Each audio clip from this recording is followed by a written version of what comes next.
Okay, welcome to another episode of Conversations with Neighbours. Today I am joined with MPP Dawn Gallagher Murphy. We got lots of things to cover and talk about. So first of all, thank you for coming in. Thank you, Myles. Happy to be here and happy September. Yes, happy September.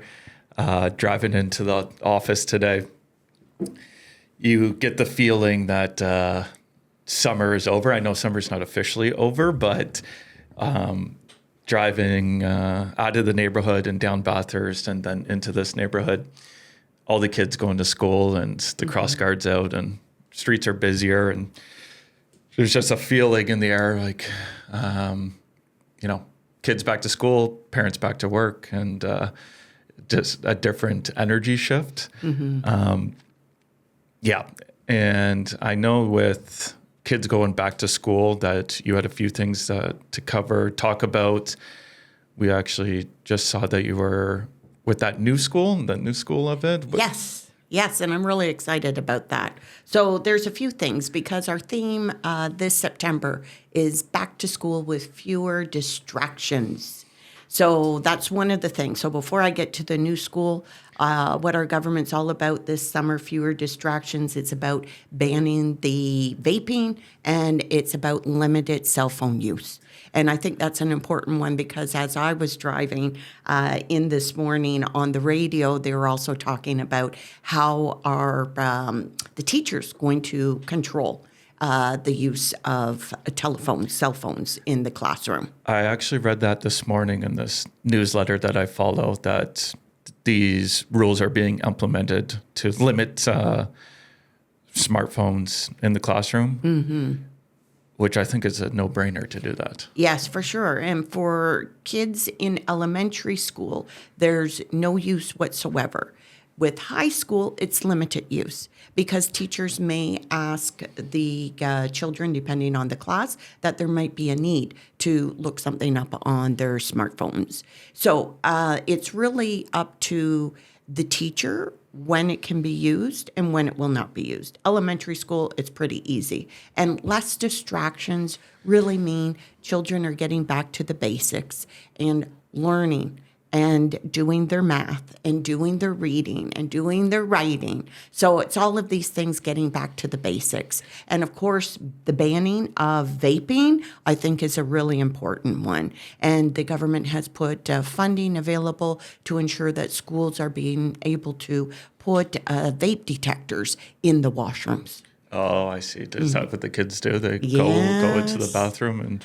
And you know how many times, Myles, I'll tell you, I hear from grandparents or parents that thank God because I'd hear from my grandchild or my child how afraid they were to go into the bathroom because kids were vaping. Now, isn't that crazy? I even heard things that kids wouldn't be going to the washroom. Yeah. They'd wait till the end of the day. Now, I don't know how that would happen. But to me, this is a great news for our students. For sure. I just picturing a picture now of, I'm thinking of like Grease Lightning, the movie, like going into the bathroom and they're all smoking cigarettes. This is the 2020s version of that. Exactly. So that's like a good thing to do on that side of it. And then on the phones, I think that's core too, because you're also going to get an underlying skill of focus and attention. Yes. That needs to be developed like any other skill. Exactly. And not being distracted because, people have the Instagrams, they're on TikTok, they're on all these things and they keep getting those beeps. And what do kids want to do? They want to check what's going on. Well, no, you can't have those distractions at school. Yeah, for sure. That's key. So... And now the new school. Yes. So, yes, I want to talk about that. I've been talking about this for over 2 years now. In fact, prior to becoming the MPP, I remember I was at the first announcement where they were showing the location of where the school was going to be built. And now we have a name for it. And I was just over there the other day, last week, and it was great to see this brand new school built up in this location. And it's called Whispering Pines. And it has 638 spaces for pupils. This is all elementary. And in addition to that, there are 39 licensed daycare spaces. So it's very exciting because that's that area of town over at William Graham in Hartwell. It's a newer area of Aurora and a lot of young families there. So now they have a local school for their children to go to. And I can just imagine how exciting it is for the kids to walk in there, a brand new school. They are the ones who are starting their first, whatever grade they're in, they are the first ones starting at Whispering Pines. Yeah, that's awesome. And it's funny. I bet you're very excited because I was looking at that video of when you were originally there in the wintertime. Yes. And there's nothing there. Mm-hmm. And then to come back and to see it all come to life and now open for kids. Exactly. Because I remember that was just last January. I was with the previous Minister of Education, Stephen Lecce, and the new interim, there was an interim Director of Education, as well as a couple of the trustees. And we were making an announcement. There was snow on the ground. We were in our winter coats. It was freezing out there. There was really nothing there. Yeah. And just to think, $23.8 million later to build that school, and now the doors are opening today. I love that. And, thinking about schools and even going back to the limiting the phones of it too, I think that there's this overall trend that we're following, which is the growth of technology too. With all these tools that are coming around to, obviously it's going to lead to more distractions. So you have to calibrate of how to use these tools, thinking of internet, thinking of AI, thinking of all these different capabilities. And I know another thing that you were speaking about before was with these growing technologies that there's a huge need and continued need for more energy that's coming up. That's right. If you want a little chat on that too. Absolutely. And last week was very exciting. Historic announcement with the new Minister of Energy and Electrification, which is Stephen Lecce. You were just talking about him in education. But I was with him last week because he announced the largest procurement of energy. And why that's so important right now is because you can see a lot of the focus that we have with manufacturing jobs with EV and really bringing more and more EV manufacturing, not just the cars themselves, but of the batteries, etc. And we're also needing those charging stations all over the province. To have all of that, we need energy. To your point about AI and the technology, the computing power that needs is tremendous. So if we don't do something now to help build our capacity, we're going to have problems. We need, in fact, 60% more energy by 2050 to meet all the growing capacity needs for this province. That is a huge amount. So this largest energy procurement will include everything from renewables, from solar, wind, to natural gas, to biomass, to what else? I think I covered them all. Natural gas, renewables, hydroelectric, and nuclear. So, sorry, those were all the ones that will be included in this. And what's interesting about it is that one of the things that I've heard is like, okay, we need 5,000 megawatts. Well, what does that mean? 5,000 megawatts of power translates into giving energy to 5 million homes. 5 million homes. And that's the type of energy we need. Okay. Yeah, that's a good thought process too, obviously. You got to think longer term, where we're going into, where we're growing into, and you got to start putting in the plan and putting in the work to build out the infrastructure to kind of grow into, right? You set out a plan and set out the steps and then start putting in the work so you can kind of grow and expand into. So that to the 5 million, when you say 5 million houses, is that for 5 million houses that will be in Ontario? Is that where that number comes from to reverse engineer from? Well, it's really to relate it to how many, Okay. what does 5,000 megawatts mean? Gotcha, yeah. It really means to give power to the equivalent of 5 million homes. Yeah. And just imagine the number of people in those 5 million homes. Yeah. So that's what we're equating it to. What's important I want to share with this as well is what's different with this policy and this procurement that we are putting out there for people to know in Newmarket, Aurora, and across the province. What we're doing differently as a government is that we're giving municipalities the choice to come forward and say, okay, we want this renewable in our community, or we want this solar panel system in place in our community. Under previous governments, they didn't have a choice.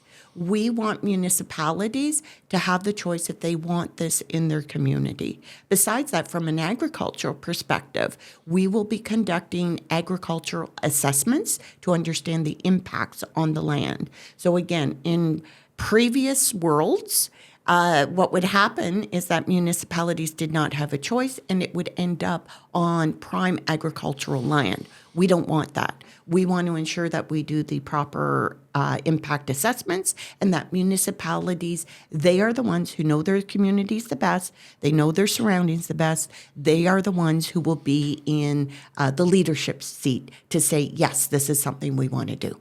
True. So thinking of it through a few different layers. One, giving choice at the municipality level of like, here's a suite of different options that are available. What one is best fitting for you and your community. Exactly. And then as well too, with these new changes being made and new infrastructure being built, also being thoughtful of impacts of it, not just let's just build it and then whatever happens, happens. So kind of thinking of it multi-layered, I guess, through that. Absolutely. And there's a benefit to municipalities who choose to do it. Obviously, there will be some good benefits for them, but they need to be the ones in the driver's seat on this. And that's what we believe. Yeah, because, for the country to go, the country to grow, the province to grow, the municipalities need to grow. Right? Absolutely. You've got it. That's how Spot on. Yeah. Spot on. And this can lead me to this next point of municipalities growing. We are reaching a very interesting time in kind of, I don't know what the proper word for it is, but the largest population of people aging up, right? We've never had this experience of this amount of people getting into their older ages. And, there's many, many different impacts that are going to come from that. Mm-hmm. How they are treated, how we handle them from healthcare, how they get services too. And I know this morning you were mentioning to me about a few interesting things that are going on or announcements that are happening to, kind of address at least a slice of that I know that you're pretty excited about. Yes, exactly. And thank you for raising that because just last Thursday, I had the Minister of Long-Term Care here in Newmarket. And I was excited about that because it was an announcement about diagnostics and how we can bring diagnostics right into the long-term care home. Now, why that's so important is because our elderly people, our population is growing, but we are an aging population. Yeah. And we got to make sure that we're taking care of our seniors. So the program that has just been started, it's been growing, but it is, in fact, I'm just looking to get the exact wording here. Yeah. It's the new Community Paramedicine for Long-Term Care Plus program. So CPLTC Plus. That is the name of the program. And right now, it does exist for some long-term care programs. What the big difference is that the government announced that we're going to be putting funding to train more of these community paramedicine, and that's right here in York Region as well as across the province. But I have great care about York Region and right here in Newmarket, Aurora. And the announcement was held at the Newmarket Health Centre. Why it's so significant is because our community paramedicine folks will be able to go into a long-term care home. Instead of taking the elderly patient to the emergency department at the hospital, they will be able to perform diagnostics right there in the long-term care home. Things like blood work, ultrasounds, urinalysis tests, things like that, so that the patient is getting good quality care right there in their own home. And paramedics are able to do that work. So it goes hand in hand with the concept that our government has been pushing with Your Health Plan, which is bringing more community care right here closer to people where they live. Because the emergency department really is for emergencies. There's so many places in the community where people can get the appropriate care. And this is why I was so happy about this announcement, because it means our seniors who, quite honestly, some of them are fragile, we want to ensure they get the most appropriate care and they don't need to be moved about. They can get it right there in the home. Yeah, this kind of touches on a few things that we were just talking about too. One, the technology side of it, like technology growing, giving the tools and capabilities to be able to go into home, do these tests kind of on site too. That's right. As well too, being thoughtful of even infrastructure too, where you can kind of alleviate kind of bottleneck points, thinking of like emergency room too. Yes. Where if you can do something that be done on site instead of having them have to travel there for testing and things of these needs, whether that's the hospital or emergency, is also another core piece of that too. Plus, there's so many ripple effects of that too. Plus, as well too, the travel of getting from A to B instead of someone just coming to you too. Yes. And as well, just the comfort instead of, when you're not as mobile as you could be, right? It's a little bit different to get loaded up so you can go to your kid's house for Thanksgiving, but maybe you could just stay at home if you need to get some blood work done or. Well, and I think it's important to think about the people who are in long-term care homes. This is their home, number one. And number two, these people have worked so hard for all of us.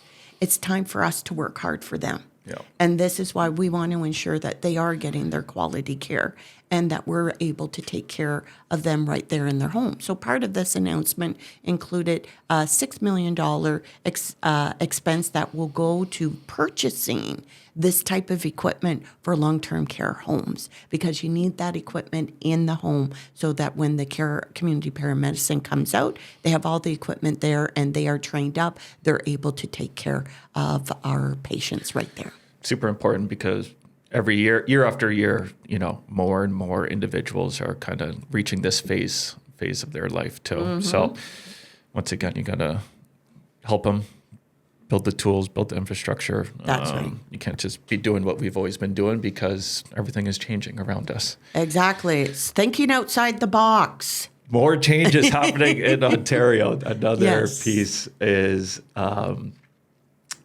alcohol sales. Yes. My whole life, I'm 33 now, so I've only known LCBO to be that, but now, what is it, starting this week, that's going to change? That is right. As of Thursday, September the 5th, here in the province of Ontario, we will be able to go into your local convenience stores. Now, the ones that have been licensed, because licensing has been going on for the past few months. In fact, part of that licensing has included training, obviously, for the owners, managers, staff on the sale of alcohol. So you'll be able to purchase at a licensed convenience store beer, as well as ready-made drinks and wine. So this is something that's actually been happening in other jurisdictions in Canada forever. I don't know if you've ever been to Quebec, but you can go to your local convenience store and get a beer or a case of beer or a bottle of wine. Same in Alberta. Happens all over in the USA. I know that. Yes. I know in the US, I traveled a lot in the US for work, and that's just normal. Plus, I was also in Italy last September. And Oh, yes. you go in anywhere there. Exactly. But yeah, I guess Quebec too. Yes. Didn't think that. I've never been out west, so I don't know it there. Yes. So I guess it's just a new thing for Ontario. That is right. So what we're doing is bringing more convenience for consumers, so that if you're running into the grocery store for your bag of milk, you can pick up your bottle of wine at the same time. Yeah. Now, in speaking with a lot of, because I've been visiting a lot of the convenience stores over this past month and asking them, the ones who have been licensed, what does this mean for their business? So many owners were telling me this is making all the difference, because especially coming out of COVID, they were hit hard. And this is giving them another business opportunity, because these are small businesses. And we got to remember that Ontario is built, the backbone of our economy are small businesses, which include convenience stores. So business owners were basically saying to me, you know what, Dawn, this is giving us another revenue stream and the opportunity to have more traffic, more customers coming into our stores, and this is what they're looking forward to. Yeah. I always like to picture our world, Canada specifically, of like many little shops, lots of merchants, not just everything big box. Yes. That's another thing that I experienced when I was in Italy too, and just all the different merchants and how many different stores there were.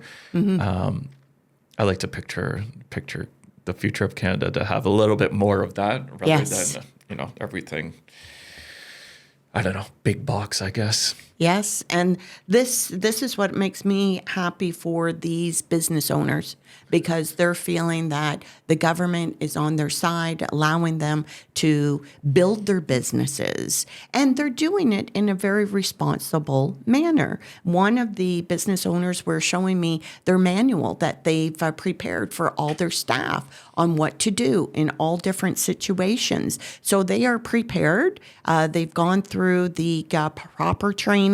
So, and they're looking forward to it. Now, what do I think is going to happen in the next little while? I can't wait to see, because I've told them all I'm going to be coming back in a month's time because I want to hear from them and see how is it going. Has it brought in more traffic? What do they feel are the big benefits? Yeah, that actually makes a lot of sense. That's the first time I thought of that, though, of just foot traffic. Obviously, stores, you need to have more foot traffic. Yeah. That's how you can get more customers and have a bigger basket size, yes. All these pieces too. And, having these options too will definitely drive people into their stores. Yeah. And no matter what, LCBO, they're still there, and they're the wholesaler. Yeah. So at the end of the day, they're not going away. The beer store's not going away. They are the big recycle center as well. So none of these players are going away. Yeah. And at the end of the day, we are bringing more convenience to people, more business opportunities for our small businesses. There are, I think I saw recently, 4,700 licenses have been issued. And we're anticipating up to 8,000 licenses. So we, as far as I'm concerned, we're finally in the 21st plus century. I like that. I'll probably need to look into this a little bit more, because I would be very interested of like distribution into those 4,700 licensed stores too. Like, is it through key distribution companies? I'm just thinking, like, if I was a craft beer person, right? Where now you could have the opportunity to sell in 4,700 doors, because, LCBO, it's great because you do a lot, but they're the true gatekeepers of brands, yes. right? And, they're running a good business and all these things, but you have to get indoors, then you have to make sure that you sell through, and, yes. It's, there's a lot of things that go with it, where maybe this way, kind of a craft beer could be, okay, I'm going to try to get into 100 doors, yes, convenience stores. Yes. You could kind of, but that's just my business brain. It opens doors, it opens opportunities, let's just say. Yeah. And I think that's the big positive of this, is it's opening opportunities for small business people. Yeah, love that. And the last piece is one of your fun events. Yes. It's the annual barbecue. Yes, that's coming up at the end of September. So September the 29th, which is a Sunday, from 2 to 4 p.m. And I'm looking forward to this one. Each year I've done a little bit of a different flavor. This one we're going to have a lot of activities for the kiddies. Face painting. We're going to have a balloon artist person. We're going to have the photo booth, of course. And we're going to have a superhero walking around. So that's going to be a lot of fun for the kiddies, but also for the adults and the families. We're adding a bit more to it this year. So in fact, South Lake is going to have a booth because they have something called Stop the Bleed. And I saw this at the event that they held. It was their 100th anniversary and they had an artisan market. And I thought, oh, this is great because they're showing people what to do when there's an emergency. And I thought it's great because now that they are a trauma center, I actually announced that I think it was about just over a year ago that they have been named a trauma center. Once you're named a trauma center, there's a lot more different things that go on with that actual let's call it branding. So, and one of the things that they go out in the community, and I said, please come and have a booth. So they're going to be having a booth at my barbecue, along with, of course, Central York Fire Services. We'll have a truck. We're going to have the YRP there as well, and York Pride, because this is going to be a very much an all-inclusive family event. And that's what I'm promoting, an inclusive family event. Come on out, have fun with your families, meet your neighbors. Yeah. And that's why I say it's an opportunity to meet with your neighbors, have a bite to eat. There'll be hot dogs and there'll be corn. And I'm sure it's going to be a great time for all the family. And of course, there will be some live music too. Love it. And where is it this year? Oh, thank you. It's at the Newmarket Riverwalk Commons. That's where I've held it for 2 years in a row. And this will be the third year in a row. Yeah. Yeah, it's always a good turnout. Yes, well, it's a perfect location. Yeah. And the first year, I think I had there was over 500 people. I think the second year, it was later, and then it was in October, and it was a very cold day. But I think we still had in and around 400 people come out. So I'm hoping for a good crowd. There's going to be great time for all the family. Love it. And it seems like, you know, you're coming to everyone. I led this off of everyone's coming off summer mode, right? But it seems that you have been extremely busy. Yes. It's been nonstop. And you know what? I love what I do because I get out there in the community. When I've had times too, I've been knocking on doors, speaking with people, trying to hear from them what their big concerns are. Because as the member of provincial parliament, it's my job to represent all the people in our community. And I want to make sure that I'm hearing from people. People come to my office, as well as when I'm knocking on doors and when I'm out in the community. So I really enjoy what I'm doing, and I'm trying to address everybody's concerns. One of the latest ones that I heard was about their young people, teenagers, that they have safe places to go and have fun here in Newmarket and Aurora. And I think that's important. And that's why I encourage people, come on out to my community barbecue, because it is for the whole family. There's music, there's fun for the kids, fun for the families. Come on out. That is Sunday, September the 29th, 2 p.m. to 4 p.m. You never know who's going to be there and say hello to you. Love it. All right. Thank you very much. Thank you. Bye-bye.